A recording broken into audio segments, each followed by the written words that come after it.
ಮೈಸೂರ್ಗೆ ಯಾವ್ದೇ ರಾಜ ಬರ್ಲಿ ಯಾವ್ದೇ ರಾಜಮಂತನ ಬರ್ಲಿ, ನಮಗೆ ಈಗ ಸದ್ಯಕ್ ನೆನ್ಪಿರೋದು ಒಬ್ಬನೇ ರಾಜ, ಅದೇ ಅರ್ಜುನ. ಅರ್ಜುನಂಗಾಗಿ ಟ್ರಿಬ್ಯೂಟ್ ರೈಡ್ ಮಾಡ್ತಿದ್ದಾರೆ ನಮ್ ಬಾಯ್ಸ್. ಎಲ್ಲಿದ್ದಾರೆ boys boys boys boys? Brother ಎಲ್ಲಿದ್ದೀರಾ?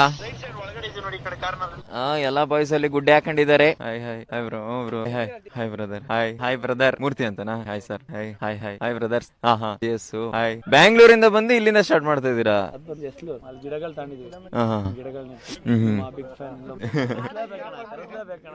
ಬೆಂಗಳೂರು ಯೂತ್ ಐಕಾನ್ ಯಾವ ಮಾರ್ಕೆಟ್ ಇಲ್ಲ, ಯಾರು ಇಂಗ್ಲಿಷ್ ಅಲ್ಲಿ ಮಾತಾಡ್ರೆ ಹೋಗಿ ಗಲಾಟೆ ಮಾಡೋದು. ಕನ್ನಡದ ಮಕ್ಕಳು ನಮ್ಮವರೆಲ್ಲ ಬ್ರೋ. ಅಲ್ಲೇ ಇರೋದು ಆರ್ಟು. ನಿಮ್ಮಿಂದ ನಾವು ಇನ್ಸ್ಪೈರ್. ಜಾಸ್ತಿ ಆಗ್ಬೇಡ್ರಿ, ಎಕ್ಸ್ಪೈರ್ ಆಗ್ಬಿಡ್ತೀರಿ ಆಮೇಲೆ. ಥ್ಯಾಂಕ್ಸ್ ಕರೆದಿದ್ಕೆ. ಬಾಯ್ ಬಾಯ್. ನಾನು ಹೊರಡ್ಬೇಕಾದ್ರೆ ಅವ್ರ ಒಂದ್ ಮಾತು ಹೇಳಿದ್ರು, ಬ್ರೋ ಎಷ್ಟೇ ಫೇಮಸ್ ಆದ್ರೂ ನಿಮ್ ಸಿಂಪ್ಲಿಸಿಟಿನ್ ಬಿಡ್ಬೇಡ್ರಿ ಬ್ರೋ ಅಂತ. ಅದೇನೋ ಹೇಳ್ತಾರಲ್ಲ, ಹುಟ್ರು ಗುಣ ಸುಟ್ರು ಹೋಗಲ್ಲ ಅಂತ. ಇನ್ನ ಫೇಮಸ್ ಆಗ್ಬಿಟ್ರೆ ಹೋಗ್ಬಿಡ್ತದಾ?